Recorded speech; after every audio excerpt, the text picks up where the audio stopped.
The type of love we see in anime will pretty much always fall into one of these categories when it comes to either archetypes or tropes. So today, let's learn about the common traits that we find in romance. Now, romance in anime is actually more than just lovey-dovey stuff. There's a science behind it. It follows psychological archetypes which show up in the personalities of the characters in question. Then there are also certain tropes that are used which are usually early foreshadowing indicators of a love to come. Now, love is not restricted to romance anime only. I'm gonna keep preaching this, okay? It shows up in all genres of anime, and I'm here to help you read the room just a little bit better. If you've ever rooted for a couple to finally get it together, then this video is especially for you. So go ahead and tap that like button for me. All right, so let's get started with the archetypes. Now, archetype is a foundational universal character mode that represents core personality traits. In layman terms, it's like having different models of personality types and then it gets tweaked specifically for an individual character. But across the board, they share very similar traits, and how each of them acts when it comes to romance for each of those different personality types is quite different. Now, you might often hear these referred to as Dere types. There are quite a few, but I'm going to cover 6 and their psychology when it comes to romance. And keep in mind that these are personality types, so they also present themselves in friendships, not just in romance, but for today, we are talking about how they apply specifically when it comes to romance. Up first is tsundere. Now, these characters have lovey-dovey feelings for their love interest, but they don't start off expressing them or being honest. They're actually very hot-headed, standoffish, kind of aggressive even, and then they eventually start to warm up. So they start expressing their feelings more openly and honestly. Examples include Rin Tosaka from Fate, Misaki from Maid-sama, and Inuyasha from Inuyasha. Next is yandere. Now, these start innocent and affectionate, but over time become possessive or jealous as a result of their love. Examples of this include Tsukiyama from Tokyo Ghoul, Misa from Death Note, and Medusa from Soul Eater. Kuderes typically act cold and indifferent to hide their feelings, but eventually go on to becoming more loving around their love interest after getting closer. It may not appear like it at first, but they hide a deep, deep inner love. The difference between a tsundere and a kudere, if you were wondering, is that tsunderes are hot-headed and initially hostile before turning loving, while kuderes are more cool, stoic, and emotionless before becoming warm over time.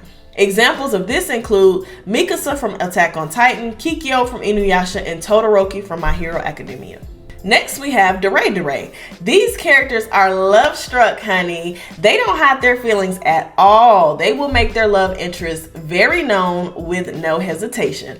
It can be so strong that it becomes difficult for them to think of anything else other than the person that they love. Examples include the Usagi from Sailor Moon, the Toru from Fruits Basket, and Tanjiro from Demon Slayer.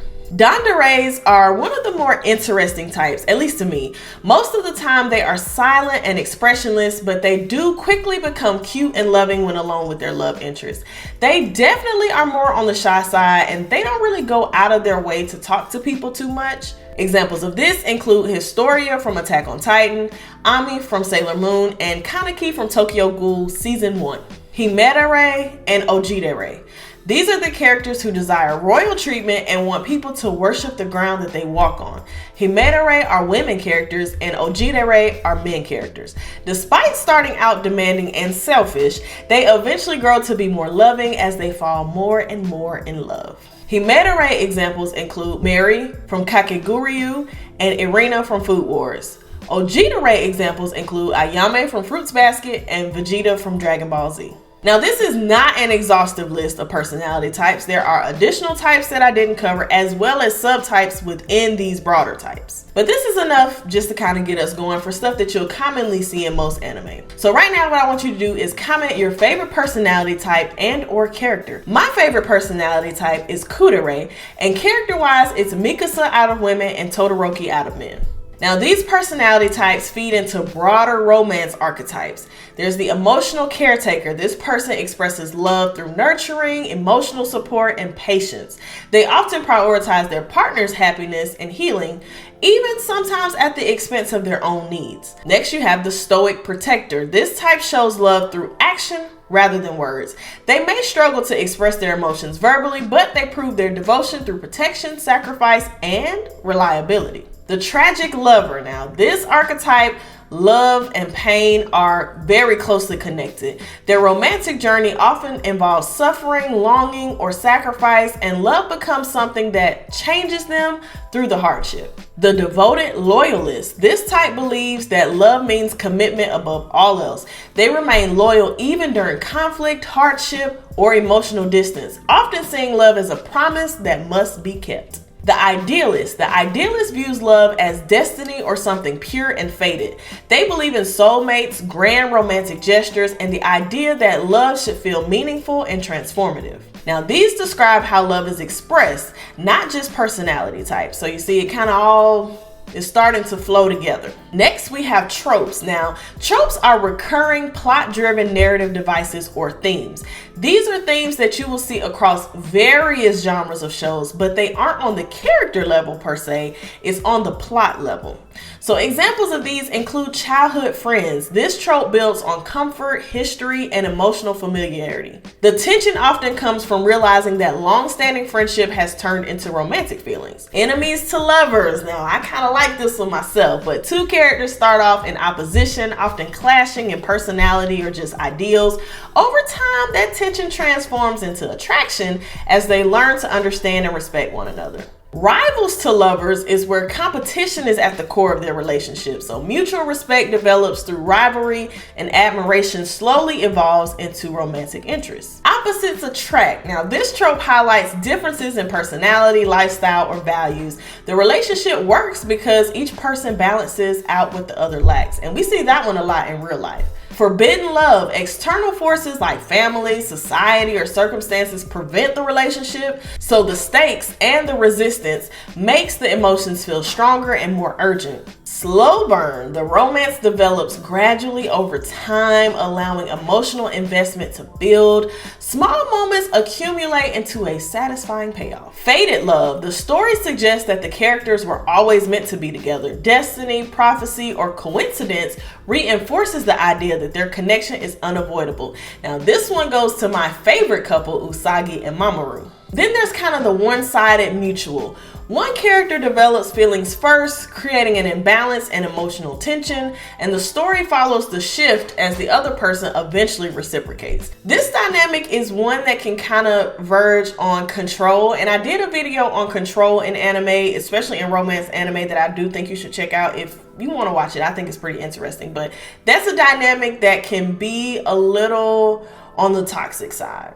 Personality archetypes tell us how someone loves. Romance archetypes tell us what kind of emotional role they play. And then tropes tell us how the relationship develops in the story. So all three things that we went through today work together to build romance in anime, whether it's an actual romance anime or it's just romance inside of an anime.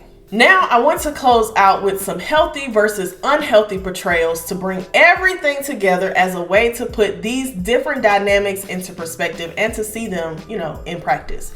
So some healthy examples I would say are Toru and Kyo from Fruits Basket. Their relationship is built on emotional growth, honesty, and mutual healing. They learn to face their trauma together rather than depending on each other in unhealthy ways. Now, they did have a rocky start, but I want to highlight that I don't think having a rocky start automatically means toxic.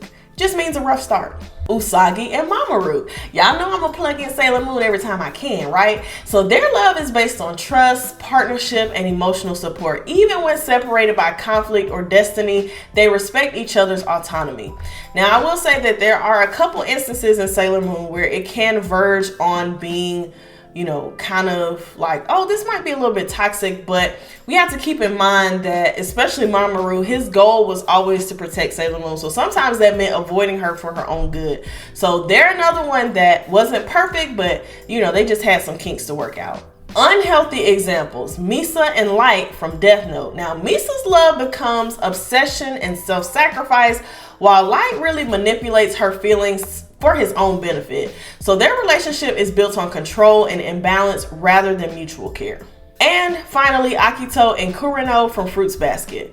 Akito's attachment is rooted in emotional dependency and fear of abandonment, and Kureno stays out of guilt and obligation, creating a relationship based on control rather than healthy choice.